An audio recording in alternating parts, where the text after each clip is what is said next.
الرحمن علم القرآن۔ بسم اللہ الرحمن الرحیم۔ شروع اللہ تعالیٰ کے پیارے نام سے جو بڑا مہربان نہایت رحم کرنے والا ہے۔ السلام علیکم۔ آج کی ویڈیو میں حضرت عمر بن عبدالعزیز رحمۃ اللہ علیہ کی زندگی کے 3 دلچسپ اور حیرتناک واقعات بیان کیے جائیں گے۔ ان واقعات کو سن کر آپ کا ایمان تازہ ہو جائے گا۔ ویڈیو میں آخر تک میرے ساتھ رہیے گا، اور اگر ویڈیو پسند آ جائے تو میری حوصلہ افزائی کے لیے ویڈیو کو لائک کر دیجیے گا۔ پہلا واقعہ روایت کرنے والے جناب سلمہ بن دینار رحمۃ اللہ علیہ ہیں۔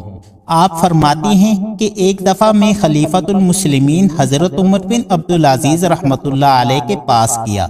وہ سرزمین شام کے مشہور شہر حلب کے معاملات کو نمٹانے میں انتہائی مصروف تھے۔ ان دنوں میں بھی بوڑھا ہو چکا تھا۔ میرے اور ان کے درمیان ملاقات کو کافی عرصہ گزر چکا تھا۔ میں نے انہیں اپنے گھر کے ایک کمرہ میں بیٹھے دیکھا۔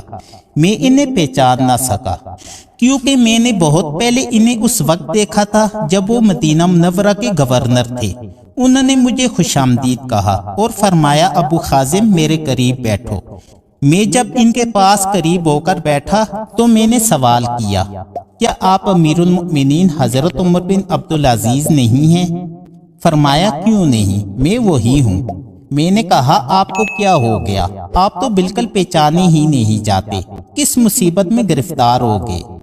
جب آپ مدینہ منورہ میں تھے اس وقت آپ کا چہرہ تر و تازہ، نرم و نازک اور زندگی کے لمحات نہایت خوشگوار گزر رہے تھے۔ انہوں نے کہا، آپ ٹھیک کہتے ہیں۔ میں نے کہا، اب چاندی سونے کے مالک بن کر، امیر المؤمنین کے اونچے عہدے پر فائز ہو کر آپ کو کس چیز نے بالکل بدل کر رکھ دیا؟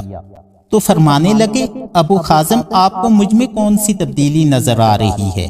میں نے کہا، آپ کا جسم کمزور اور جلد سخت ہو چکی ہے، آپ کے چہرے پر بال پڑ چکے ہیں، رنگ زرد ہو چکا ہے، آنکھوں کی چمک ہلکی ہو چکی ہے۔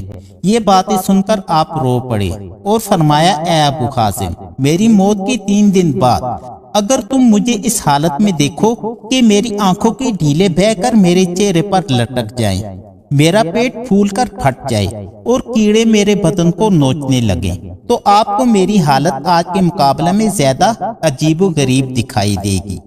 پھر میری طرف دیکھا اور فرمایا، اے ابو خازم، کیا حضور صلی اللہ علیہ وآلہ وسلم کی وہ حدیث آپ کو یاد ہے جو مدینہ منورہ میں قیام کے دوران آپ نے مجھے سنائی تھی؟ میں نے کہا، امیر المؤمنین، مدینہ منورہ میں قیام کے دوران تو بہت سی احادیث بیان کی تھی، آپ کون سی حدیث سننا چاہتے ہیں؟ آپ نے فرمایا، وہ حدیث جس کے راوی حضرت ابو ہریرہ رضی اللہ عنہ ہیں۔ میں نے کہا، ہاں امیر المؤمنین، وہ حدیث مجھے یاد آ گئی۔ فرمایا، برائے مہربانی اسے دوبارہ بیان کیجیے، میں اسے آپ ہی سے سننے کا دلی شوق رکھتا ہوں۔ میں نے وہ حدیث بیان کی۔ حضرت ابو ہریرہ رضی اللہ عنہ فرماتی ہیں کہ میں نے رسول اللہ صلی اللہ علیہ وآلہ وسلم کو یہ فرماتے ہوئے سنا کہ انسان کے سامنے ایک کٹھن اور دشوار گھاٹی ہے جس کو ہر وہ آدمی عبور کر سکے گا جو دبلا پتلا ہو۔ یہ سن کر حضرت عمر بن عبدالعزیز رحمۃ اللہ علیہ بہت روئے، اتنا روئے کہ مجھے شک ہوا کہ کہیں اتنے زیادہ غم میں ان کا انتقال نہ ہو جائے۔ پھر آپ نے آنسو صاف کیے اور میری طرف دیکھا اور فرمایا، اے ابو خازم، کیا اب بھی آپ مجھے اس بات پر افسوس دلاتے ہو جبکہ میں نے یہ گھاٹی عبور کرنے کے لیے اپنے آپ کو دبلا پتلا کیا ہوا ہے؟ لیکن پھر بھی مجھے ڈر ہے کہ شاید میں نجات نہ پا سکوں گا، اور امید بھی ہے کہ اللہ تعالیٰ فضل و کرم والا معاملہ فرمائیں گے۔ حضرت عمر بن عبدالعزیز رحمۃ اللہ علیہ کی قابل رشک زندگی کا دوسرا حیرت انگیز واقعہ طبری نے طفیل بن مرتاز کے حوالے سے تحریر کیا ہے۔ وہ لکھتے ہیں کہ جب حضرت عمر بن عبدالعزیز رحمۃ اللہ علیہ امیر المؤمنین بنائے گئے تو آپ نے وسط ایشیا کی ریاست زغد کے گورنر سلیمان کو خط لکھا کہ پہلی فرصت میں مسلمانوں کی مہمان نوازی کے لیے بڑے بڑے شہروں میں ہوٹل تعمیر کراؤ۔ جب کوئی بھی مسلمان وہاں آئے اسے ایک دن اور رات ہوٹل میں بطور مہمان ٹھہراؤ، اس کی خوب خاطر و مدارت کرو۔ اگر وہ زیادہ تھکاوٹ محسوس کرے تو اس سے 2 دن اور 2 راتیں سرکاری خرچ پر ہر قسم کی سہولیات مہیا کرو تاکہ وہ اپنے آپ کو ہلکا پھلکا محسوس کرے۔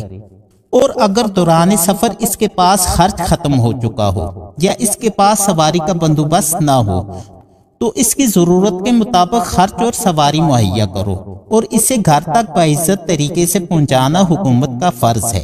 گورنر نے امیر المؤمنین کے حکم کی تعمیل کرتے ہوئے بڑے شہروں میں عالیشان ہوٹل تعمیر کرائے، جس کی خبر ہر جگہ جنگل کی آگ کی طرح پھیل گئی۔ اسلامی ممالک کے مشرق و مغرب میں آباد لوگوں میں امیر المؤمنین کی فیاضی، عدل و انصاف اور رحم دلی کے متعلق چرچا ہونے لگا، لیکن سمرقند کے باشندوں کے چہرے اترے ہوئے تھے۔ انہوں نے گورنر سلیمان کے پاس وفد بھیجا۔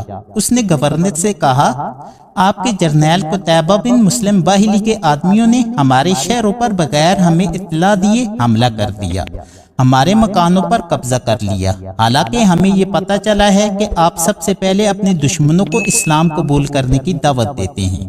اگر وہ اسلام قبول کرنے سے انکار کر دیں اور آپ کی دعوت کو قبول نہ کریں تو آپ انہیں جزیہ ادا کرنے کا حکم دیتے ہیں، اور اگر وہ اس سے بھی انکاری ہوں تو آپ ان کے خلاف اعلان جنگ کر دیتے ہیں۔ آپ کے خلیفہ کے عدل و انصاف کو دیکھ کر لشکر کے خلاف کوئی شکوہ شکایت کی جرت نہ کر سکے گا، لیکن چند لوگوں نے ہم پر ظلم کیا، جس کی فریاد لے کر ہم آپ کی خدمت میں حاضر ہوئے ہیں۔ ہمیں خلیفۃ المسلمین سے ملاقات کرنے کی اجازت دیں تاکہ ہم ظلم و جبر کے خلاف ان کی خدمت میں فریاد کر سکیں۔ اگر ہم حق پر ہوئے تو ہماری مدد کی جائے گی، اور اگر ناحق ہوئے تو واپس لوٹ آئیں گے۔ گورنر سلیمان نے وفد کو امیر المؤمنین سے ملنے کی اجازت دے دی۔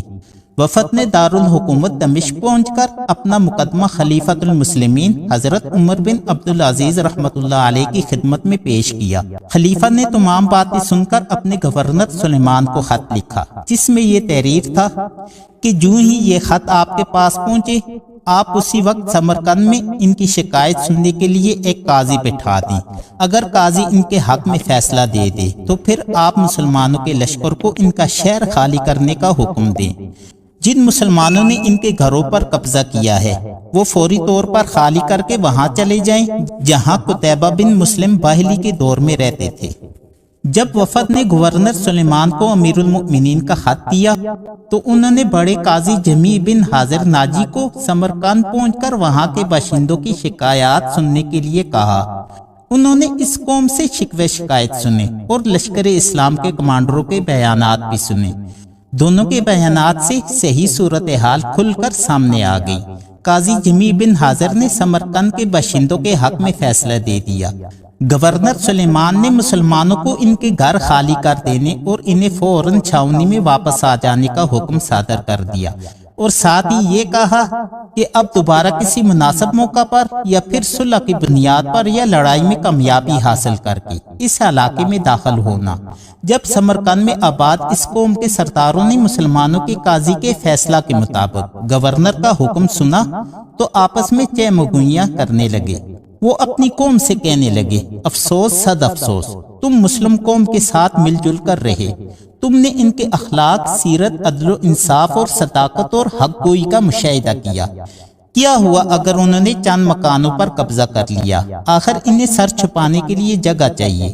ہماری مانو انہیں اپنے پاس رہنے دو، انہیں یہاں سے واپس نہ جانے دو، ان کا ساتھ رہنا تمہارے لیے آرام و برکت کا سبب ہوگا۔ انہوں نے تمہارا کیا بگاڑا ہے؟ تم اپنے پاؤں پر کیوں کلہاڑی مار رہے ہو؟ کچھ سوچو۔ مسلمانوں کا یہاں سے یوں چلے جانا تمہارے مستقبل کے لیے بہتر نہ ہوگا۔ حضرت عمر بن عبدالعزیز رحمۃ اللہ علیہ کی زندگی کا تیسرا حیرت انگیز واقعہ ابن عبد الحکم نے اپنی کتاب سیرت عمر بن عبدالعزیز میں تحریر کیا ہے۔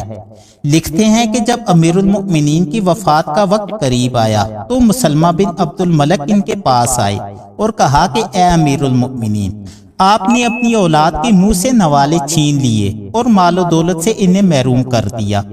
کتنا ہی اچھا ہو اگر آپ مجھے یا اپنے خاندان میں سے کسی اور کو اولاد کے متعلق وصیت کر کے جائیں۔ جب اس نے اپنی بات ختم کر لی تو حضرت عمر بن عبدالعزیز رحمۃ اللہ علیہ نے ارشاد فرمایا، مجھے ذرا سہارا دے کر بٹھاؤ۔ جب آپ بیٹھ کے تو ارشاد فرمایا، اے مسلمہ، میں نے آپ کی پوری بات سنی ہے۔ آپ کا کہنا ہے کہ میں نے اپنی اولاد کو مال و دولت سے محروم کر دیا ہے اور ان کے منہ سے کھانے کے نوالے چھین دیے ہیں، بالکل درست نہیں ہے۔ اللہ کی قسم، میں نے ان کا کوئی حق نہیں مارا اور نہ ہی میں نے انہیں کوئی ایسی چیز دی ہے جن پر ان کا کوئی حق نہیں بنتا۔ رہا آپ کا یہ مشورہ کہ میں آپ کو یا اپنے خاندان میں سے آپ سے بہتر کسی شخص کو ان کے متعلق وصیت کر جاؤں تو خوب اچھی طرح سن لیں۔ میرا وارث اور کارساز وہ اللہ ہے جس نے حق کے ساتھ کتاب نازل کی اور وہی نیک لوگوں کا مددگار ہے۔ اے مسلمہ، خوب اچھی طرح جان لے، میرے بیٹوں کے لیے دو طریقوں میں سے ایک طریقہ ہے۔ اگر وہ متقی، صالح اور پرہیزگار ہوں گے تو اللہ تعالیٰ اپنے فضل و کرم سے انہیں غنی کر دے گا اور بہتر راستے پر چلنے کی توفیق دے گا، اور اگر وہ بدکار اور گناہ گار ہوں گے تو اس صورت میں مال و دولت ان کے حوالے کر کے گناہ والی زندگی میں ان کا معاون میں نہیں بن سکتا۔ پھر فرمایا، میرے پاس میرے بیٹوں کو بلاؤ۔ بیٹے بلائے گئے جن کی تعداد تقریباً 19 تھی۔ جب انہیں اپنے پاس کھڑے دیکھا تو خلیفہ کی آنکھوں سے آنسو جاری ہو گئے اور فرمایا، ہائے، میں نے اپنے بیٹوں کو کنگال و مفلس کر دیا۔ پھر ان کی طرف دیکھ کر اشارہ فرمایا، میں نے تمہارے لیے بہت کچھ چھوڑا ہے، تم پورے ملک میں جہاں بھی جاؤ گے تمہیں عزت کی نگاہ سے دیکھا جائے گا، ہر کوئی تمہاری خدمت کرنے کو اپنے لیے سعادت سمجھے گا۔ میرے نزدیک نیک نامی بہت بڑی دولت ہے۔ میرے پیارے بیٹو، اب دو چیزوں میں تمہیں پورا اختیار ہے، یا لوگوں کا مال چھین کر رشوت و ظلم کے ذریعہ مال جمع کرو اور تمہارا والد اس کی وجہ سے جہنم رسید کر دیا جائے، یا فقر و فاقہ اختیار کر لو اور جو حلال روزی ملے اس پر راضی ہو جاؤ اور اس کی وجہ سے تمہارا والد جنت میں داخل کر دیا جائے۔ میرا خیال ہے کہ تم اپنے والد کو جہنم سے آزاد کرانے کو اپنی مالداری اور دولت مندی پر ترجیح دو گے۔ پھر ان کی طرف محبت بری نظروں سے دیکھا اور ارشاد فرمایا، اٹھو، اللہ تعالیٰ تمہیں اپنی حفاظت میں رکھے، اٹھو، اللہ تعالیٰ تمہیں پاکیزہ اور حلال رزق عطا کرے۔ مسلمہ نے امیر المؤمنین کی طرف دیکھا اور کہا، امیر المؤمنین، میرے پاس انہیں دینے کے لیے بہتر چیز موجود ہے۔ فرمایا، وہ کیا؟ اس نے کہا، میرے پاس 3 لاکھ دینار ہیں، میں یہ آپ کے حوالے کرتا ہوں، آپ کی رقم بطور ہدیہ ان کو دے دیں یا فقراء مساکین میں صدقہ کے طور پر تقسیم کر دیں۔ حضرت عمر بن عبدالعزیز رحمۃ اللہ علیہ نے ارشاد فرمایا، اے مسلمہ، میرے پاس اس سے بہتر تجویز ہے۔ اس نے کہا، کیا؟ یہ دینار جس سے ناجائز ٹیکس کے ذریعے چھینے ہیں اسے واپس کر دو، آپ کا ان پر کوئی حق نہیں۔ یہ سن کر مسلمہ کی آنکھوں میں آنسو جاری ہو گئے اور کہا، امیر المؤمنین، آپ پر اللہ تعالیٰ کی بے شمار رحمتیں نازل ہوں، دنیا میں بھی اور آخرت میں بھی۔ آپ نے ہمارے سخت دلوں کو نرم کر دیا، آپ نے بھولا ہوا سبق ہمیں یاد دلا دیا اور آپ کی تربیت سے ہمیں صالحین میں شامل ہونے کی سعادت حاصل ہوئی۔ لوگوں نے خلیفۃ المسلمین کی وفات کے بعد ان کے تمام بیٹوں کے حالات دیکھے، ان میں سے کسی کو نہ محتاج دیکھا اور نہ ہی فقیر و غریب۔ اللہ تعالیٰ نے سچ فرمایا۔